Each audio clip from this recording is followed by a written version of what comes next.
A figura insignificante que eu xinguei até a quinta geração ontem no Twitter, na verdade foi um gatilho, e há um motivo para ter sido um gatilho, de algo que vinha me irritando já há algum tempo. Não é a primeira vez que isso me acontece com o público do MBL, eu sei que não será a última, muito por conta do perfil do público do MBL. Desde que o MBL nasceu lá em 2014, há uma decisão estratégica da direção nacional de trabalhar muito com jovens. Eu, inclusive, já preguei internamente, já conversei sobre isso com o Renan, já conversei sobre isso com outras lideranças, com o Kim, com o Guto. Eu acho que fazem falta cabelos brancos no MBL. Eu acho muito válida a ideia de ruptura geracional. Eu acho que sim, a geração de 68 cagou o Brasil, produziu a Constituição de 88, fez essa transição bizonha do regime militar, nos deu um regime que há 40 anos mantém o Brasil no subdesenvolvimento e no atraso. Tudo isso é verdade. E tem que ser rompido com tudo isso, e eu acho que o discurso do MBL está corretíssimo. Só que cabelos brancos fazem falta em alguns momentos. E assim, não é qualquer cabelo branco, é o cabelo branco que reconhece, as gerações passadas fracassaram. Mas dá para construir algo novo, e o aprendizado com o erro faz parte de você construir o acerto. Você não sai ganhando todas se você não perder muitas antes. Isso em qualquer área. Por faltar cabelos brancos, a imaturidade campeia. Não é o caso de ninguém da liderança nacional do movimento, tá? Não é o caso de Renan, de Arthur, de Guto, de Kim, de nenhum deles. O Arthur, a cabacice que ele tinha que cometer, ele cometeu na Ucrânia lá em 2022, isso. Mas foi isso a cabacice dele. No mais, o pessoal é maduro, o pessoal sabe agir politicamente. O Kim é um idoso no Congresso Nacional. O Kim não é que ele seja maduro. Então essa crítica é a base. É a tal da militância, que militância não é. Eu acho o termo inadequado. Eu entendo valorizar a galera chamando de militante, mas deixa eu contar um negócio. Aliás, tem um vídeo aqui no canal para quem quiser aprofundar o tema depois. Ficar no Twitter não é militância. Ficar espalhando hashtag, ajudando a subir hashtag, não é militância. Republicar stories não é militância. Militância é algo bem diferente. Muito mais complexo, dá muito mais trabalho, requer a dedicação de uma vida inteira. É para pouquíssimos. No Brasil, na prática, existe um partido com militância, o PT. O bolsonarismo tem apoiadores, o bolsonarismo tem fãs. O bolsonarismo também nunca teve militantes. O finado professor Olavo falava isso de modo muito claro. O militante está disposto a dar a vida, se precisar, pela causa. Vocês conseguem ver isso nos tuiteiros que apoiam o MBL? Na turma que bota quadradinho amarelo e preto? Conseguem ver isso na base bolsonarista? Bom, os que estavam dispostos a dar a vida pelo bolsonarismo estão presos hoje. O único ali que pode ser classificado de militante é o Felipe Garcia Martins. Esse, você pode odiar ele, eu odeio. Tem motivos pessoais, inclusive, para odiar. Mas é inegável que agiu como militante. Aguentou a porrada, ficou na cadeia, foi pra solitária, pressionaram até dizer chega para arrancar uma delação e ele não delatou. Ele não inventou nada sobre o Bolsonaro para ser solto. Ele não deu 9 versões diferentes, como o Kid Preto, Mauro Cid, fez. O Felipe Garcia Martins foi homem, aguentou. Pois bem, essa tal de militância do MBL sempre teve um problema comigo, porque eu sou adulto. Adultos não participam de fã-clubes. Olha só, eu vou fazer 40 anos no dia 2 de fevereiro do ano que vem. Eu não tenho mais 15 anos. Eu não participo de fã-clube. Eu não sou fã de uma banda. Eu não aplaudo histericamente, eu não jogo calcinha. Eu faço política. Eu analiso política. Eu penso política. Eu leio sobre política. Eu trabalho com política. Eu trabalho com política, a propósito, desde os meus 18 anos de idade. É meu ganha-pão. Pensando em estratégia de mídia social, algo que eu faço desde 2006. Eu lido com redes sociais em campanhas, com comunicação política. Isso põe comida aqui dentro de casa. Isso paga o meu aluguel. As lives aqui não pagam. É um dinheiro legal, não faz falta nenhuma, faria. Só que aí eu preciso contar uma primeira história para vocês e ela remete a 2015. Em 2015, eu decidi criar um site noticioso militante inspirado no modelo do Breitbart nos Estados Unidos. O fenômeno Trump ainda não tinha acontecido. O Brasil sequer conhecia o Breitbart direito. Quem sabia da existência do Breitbart era um nicho muito específico da direita olavista, eu incluso. O Sul Connection foi criado antes do Antagonista, e boa parte do que o Antagonista fez durante anos, manchetes fortes, matérias curtas, diretas, focando no lead, dando informação pesada, hardcore, e com um jornalismo assumidamente militante de direita, eu já fazia no Sul Connection, antes do Antagonista existir.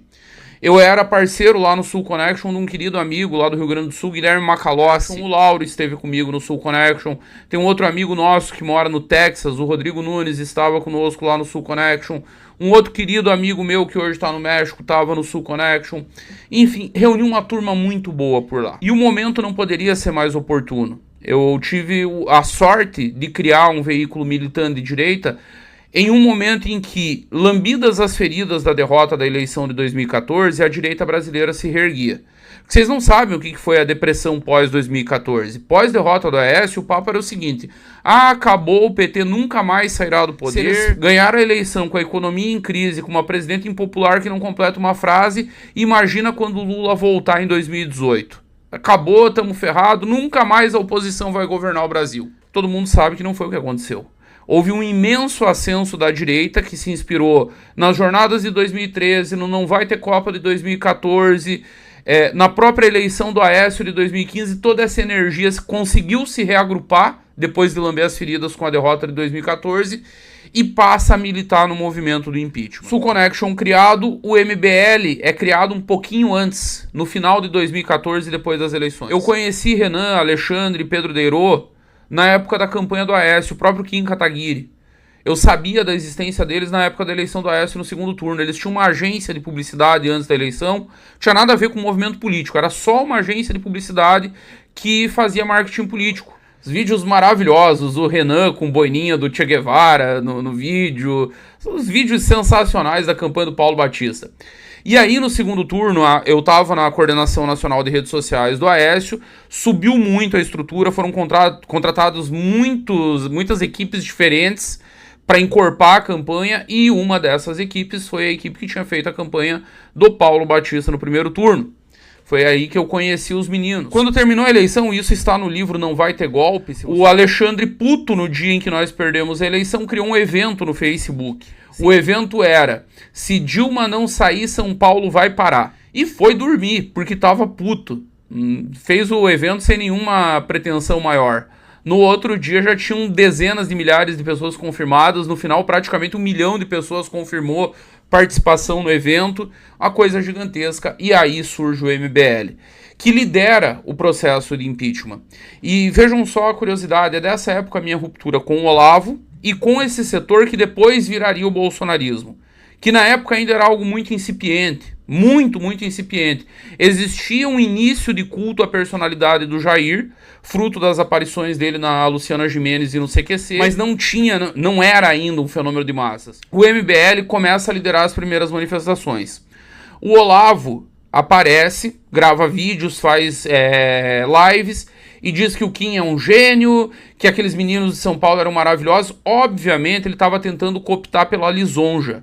Ele queria dirigir o movimento, teleguiar, e estava puxando o saco para ver se estava certo. Não deu. Não deu porque os meninos tinham espinha e não aceitaram ser teleguiados pelo olavismo. Na época, o próprio olavismo era maior e mais relevante do que o bolsonarismo. Como não aceitaram, o Olavo passou a atacar. Cacete. E aí o Olavo passa a dizer que o impeachment não era a solução, que o impeachment era uma tábua de salvação para o sistema, que era só para o PSDB poder voltar ao governo, que o Renan era um pau mandado do PSDB, porque o Renan tinha sido filiado ao PSDB, então era um plano diabólico, maquiavélico dos tucanos, que estavam usando sua ala jovem para retomar o controle do Palácio do Planalto, que nada daquilo ia adiantar, e passou a defender a ucranização. O fato é que os meninos conseguiram, até porque era o clima nacional, as pessoas compraram a ideia do impeachment. E a força dos meninos de resistir à maré olavista naquele momento conseguiu fazer também expulsar os intervencionistas de manifestações. Foi proibido eles levarem carro de som, faixa, pedindo artigo 142, intervenção militar, e nós fizemos as maiores manifestações que o Brasil já viu. Em 2015, eu criei o Sul Connection. Em 2017, a onda Bolsonaro se tornou já quase irresistível, há um ano do pleito, especialmente no nicho da direita. as pessoas vinham me xingar em qualquer tipo de crítica que eu fazia no Sul Connection ao Bolsonaro. E não eram poucas. E não eram poucas porque eu sabia que aquilo ia dar. Eu falava lá em 2017, vai terminar em tragédia. Não tem militância, não tem substância intelectual, não tem quadros capacitados para governar o país. Vai chegar ao poder e vai ser a mesma tragédia que foi com o Collor em 89. Collor chegou com apoio popular massivo.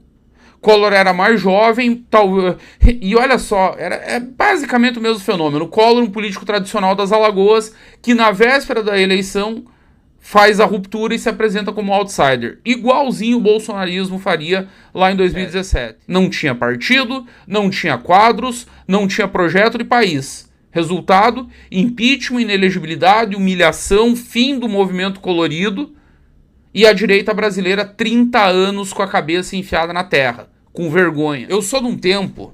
Eu tenho certeza que 90% dos jovens que estão assistindo aqui não viveram essa época, em que dizer que era de direita era vergonhoso. Você não podia falar no almoço de família que você era de direita. Dedos eram apontados. Ah, então você defende tortura? Então você defende a ditadura militar? Então você acha bonito que o Collor roubou a poupança de todo mundo? O que é uma mentira. Mas enfim, importa a sensação que as pessoas têm, a lembrança afetiva que elas têm da época. Era isso. Você não podia botar a cabeça pra fora. E eu dizia, vai terminar do mesmo jeito. Fui atacado, fui achincalhado e não recuei em nenhum minuto. E por que eu não recuei? Porque eu sabia que eu estava certo. Porque eu não estava atrás de lacrar. Porque eu não estava atrás de ficar rico mentindo para as pessoas. O charlatanismo de ganhar dinheiro mentindo para as pessoas é tão velho quanto o mundo. Existe desde que o mundo é mundo. O príncipe desse mundo, Satanás, começou engambelando Eva pelo ouvido. Falando talvez aquilo que ela queria ouvir. Vai lá, come, não dá nada. Deus falou que você vai morrer. Não vai, garanto. Vai por mim, pode comer. Vozes melífluas, cheias de doce, falam aquilo que a gente quer ouvir. Eu aprendi, chegando já na porta dos 40 anos de idade, que amigo é quem fala aquelas coisas que a gente não quer ouvir, mas que precisa ouvir. Que critica quando tem que ser criticado. Que diz, olha, não vai por aí que vai dar merda. Amigo não é quem aplaude quando você tá na beira do precipício prestes a cair e diz, não vai, confia, acredita em seu potencial, vai lá. Amigo pros bolsonaristas do 8 de janeiro, por exemplo, teria sido quem dissesse, parem, vão pra casa. Já critiquei Bolsonaro, acho que ele poderia ter sido mais duro, mas o fato é que no dia 30 de dezembro, na última live que ele fez, dia 30 de dezembro de 2022, última live do Bolsonaro na presidência da República, ele diz... Saiam dos quartéis e voltem para casa. Não resolveremos isso com violência ou atos de vandalismo. Aprendemos muito, vamos derrotá-los com o que nós aprendemos. As pessoas foram contra o que ele disse. Talvez precisasse de mais gente, não apenas o Bolsonaro. Eduardo tivesse que ter levantado sua voz, Carlos, Flávio. Perdemos a eleição, acontece. Voltem para casa, daqui 4 anos a gente ganha. Amigos não aplaudem loucuras, amigos não dizem que o certo é errado e que o errado é certo apenas porque aquilo nos agrada naquele momento. Eu disse lá em 2017, para quem eu compartilho dos valores. Não são amigos, porque amigo é algo muito pessoal, é algo muito íntimo, é algo muito próximo. Amizade é algo que leva anos para ser consolidada, que é testada, que é vista em momentos difíceis, inclusive. É assim que se separam amigos de colegas e conhecidos.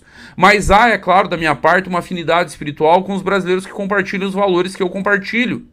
Valores de direita, de defesa da família, de defesa do cristianismo, de dizer não ao aborto, à agenda woke, à bandidagem organizada que tomou conta do país, que tem dedo da esquerda na sua organização, que tem apoio da esquerda na sua proteção jurídica, que tem validação ideológica da esquerda nas universidades. Eu compartilho do mesmo conjunto de ideias que esses brasileiros.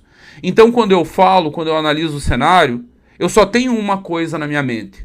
Eu quero que o resultado final seja uma vitória do campo conservador, do campo de direita, do campo antipetista e uma derrota da esquerda. Eu posso errar, mas eu vou ter sempre esse horizonte como finalista. Lá em 2017 eu dizia, vai dar merda o bolsonarismo, e apanhava. Apanhei 2017 inteiro. Aí, num dado momento, eu tirei o pé das críticas no Sul Connection, passei a fazer um jornalismo mais neutro ainda, militando de direita, mas sem me focar tanto nas críticas. Chega 2018 e aí o que era uma ondinha que vinha crescendo virou tsunami. E eu estava diante de duas opções. 99% da direita bolsonaristou em 2018. Não é 90, é 99. Sobrou uma ínfima minoria de gatos pingados que disseram não, isso vai dar merda.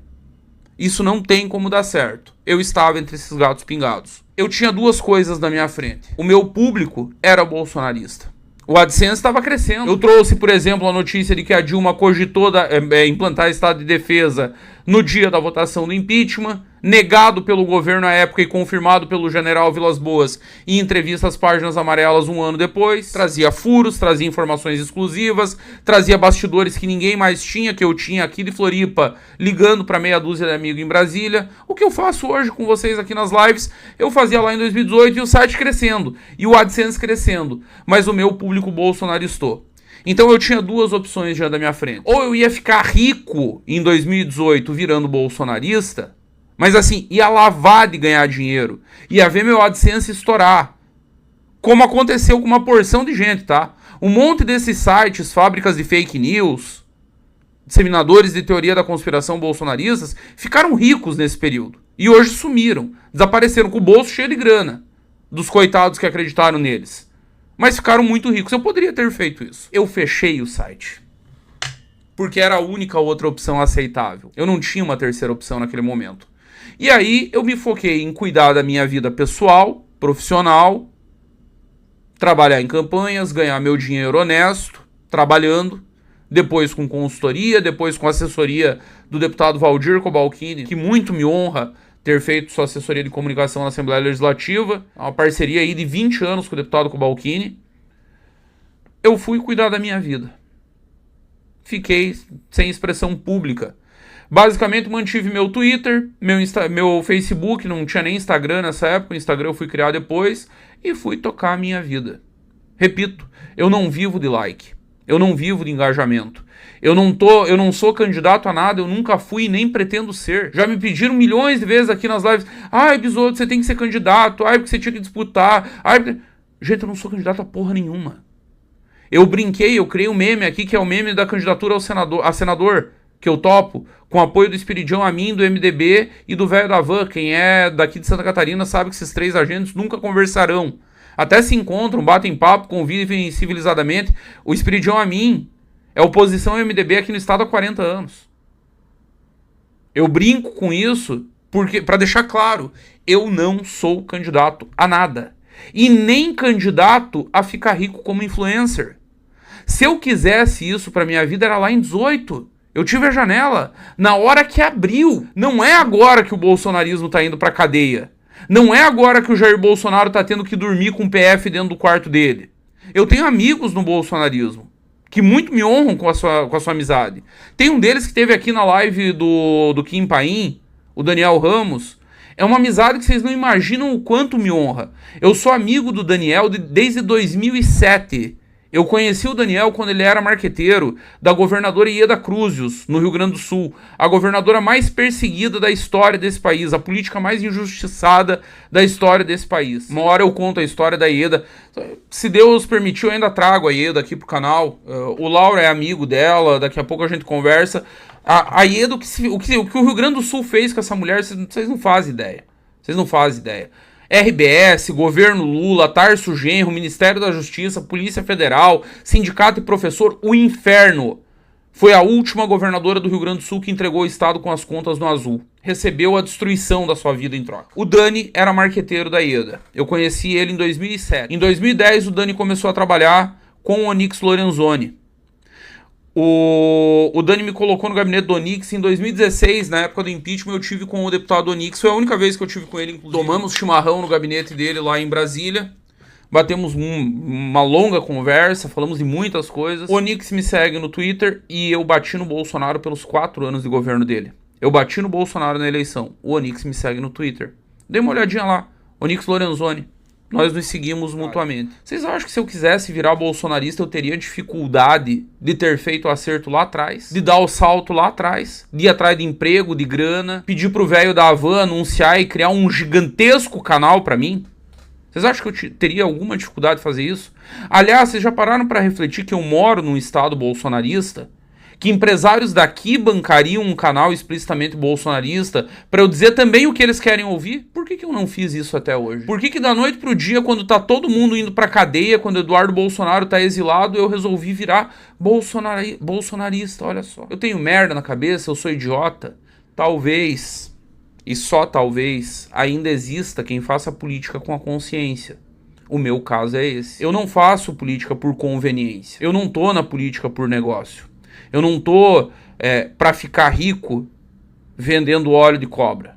Eu tô por princípio. Eu tô porque eu acredito de verdade, tá? Não é como um mito. Eu acredito de verdade que o Brasil é a terra de Veracruz. Eu acredito de verdade que os templários vieram pra cá e fundaram essa nação com um destino glorioso. E que como cristão eu tenho a obrigação moral de fazer jus a esse legado. De reconstruir esse país, de recuperar as áreas tomadas pelo crime organizado. De fazer uma constituição que preste. E aí tem um porém, há uma condição sine qua non para que eu possa lutar por isso. Essa condição é a liberdade, que não se confunde com democracia. São duas coisas distintas. Procurem nos documentos dos Founding Fathers, nos Estados Unidos, quantas vezes a palavra democracia aparece. Não aparece nenhuma vez. Aliás, em alguns textos o Thomas Jefferson a menciona para criticá-la. Os Founding Fathers queriam construir uma república livre, de homens livres, e construíram. O valor fundante dos Estados Unidos da América é a liberdade. Com liberdade a gente discute as coisas, com liberdade a gente consegue botar opiniões divergentes na mesma sala e chegar numa solução civilizada. Com liberdade, a política é possível, sem ela não é. Sem ela, nenhuma ideia faz sentido. Ah, constituinte. Como sem liberdade? Como se, dependendo do contexto, se eu falar de constituinte, eu vou ser chamado de golpista e vão tentar me prender. Vão privar o meu filho do meu convívio. Vão privar a minha família do meu trabalho e do sustento dela. Como? Ah, mas os bolsonaristas são idiotas. E eu também acho que eles foram. Que eles são. Que eles erram muito. Que eles foram irresponsáveis no 8 de janeiro. Agora, vem cá. Vocês acham normal que o MST invada a esplanada dos ministérios, destrua tudo, taque fogo no ministério, como fez durante o governo Temer, e ninguém vá sequer pra delegacia prestar esclarecimento? E aí os bolsonaristas fazem metade disso e estão pegando 20 anos de cadeia? Vocês acham normal uma mãe de família sem qualquer antecedente criminal levar 14 anos de cadeia? Vocês acham normal gente morrer dentro da cadeia com o Ministério Público, com o Ministério Público que acusa, tá? Dizendo, olha, solta, coloca a tornozeleira, a saúde dele é frágil, não tinha nenhum antecedente, não era um homem violento, Clezão, uma família perdeu o pai, marido. Vocês acham isso normal? Vocês conseguem compactuar com isso só porque vocês não gostam de bolsonarista? Se for o caso, eu peço um favor, assim, do fundo do coração, desinscrevam e parem de me assistir. Porque isso é desumano. Porque isso é coisa de gente monstruosa. Isso é coisa de gente que mergulhou de tal modo no fanatismo político, no ódio cego ao bolsonarismo, que perdeu qualquer traço de humanidade. Não é sobre concordar com o que o bolsonarismo defende. É sobre acreditar que eles têm o direito de defender essas baboseiras e de que a minha obrigação é derrotar eles no debate público, no voto. Numa liderança melhor do que a dele. Ah, e o Bisotto virou bolsonarista porque ele disse que o Bolsonaro é o maior líder popular do Brasil. Bom, lança um desafio aqui. Solta o Bolsonaro e deixa ele fazer uma manifestação. Me diz qual foi a manifestação maior do que as últimas realizadas por ele antes de ser proibido. O Lula, eleito pela 3ª vez presidente da República, elegeu sua sucessora, reelegeu ela. O Lula, que já foi o maior líder popular desse país. Já foi. Vejam o que foi o 1º de maio do ano passado e o fiasco em São Paulo. Vejam o que foram as últimas vezes em que o PT tentou reunir multidão para aplaudir o Barba. Vejam no que deu. Não consegue. E o Bolsonaro consegue. Quem é o maior líder popular do país? Você não gosta disso? Cria um maior. Faça um maior. Não é botando na cadeia, não é destruindo a vida de pessoas inocentes, não é prendendo velhinha, não é estabelecendo a censura, o exílio e a morte de opositores políticos que nós vamos resolver o problema. Se você acha que a prisão, o exílio e a censura resolvem o problema da disputa política, me desculpa, você é psicopata. Não virei bolsonarista e nem pretendo. Repito, me faria muito bem financeiramente. Me faria muito bem.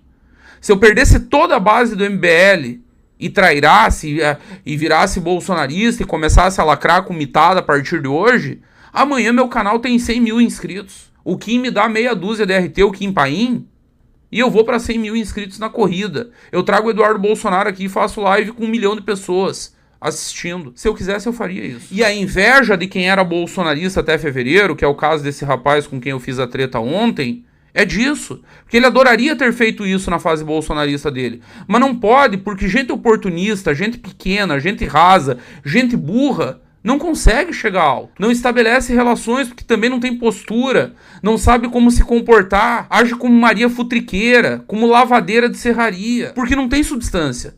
Porque não tem ideias. Porque não sabe fazer uma análise. E aí resta viver de picuinha. E aí resta viver de tentar usar os outros como escada pra tentar ganhar relevância, pra mostrar, olha, eu sou o lealzão. Eu era bolsonarista até fevereiro, tá? Mas agora eu caço bolsonarista. Se precisar, denuncio até minha mãe pelo bolsonarismo dela, ainda que seja só a imaginação na minha cabeça. É gente pequena. É gente pequena, é gente que olha e pensa, porra, mas se o Kim Paim tivesse me dado bola quando eu era bolsonarista, nem precisaria puxar o saco desse Renan Santos e tentar surfar a bolha da missão. Podia ter sido mais fácil pra mim, quem sabe eu até tivesse sido eleito vereador em Curitiba, né? Se tivesse esse apoio dessa galera aí. É uma gente escrota, é uma gente nojenta. Eu não virei bolsonarista, eu não vou virar bolsonarista. Eu acho que o bolsonarismo foi um erro histórico.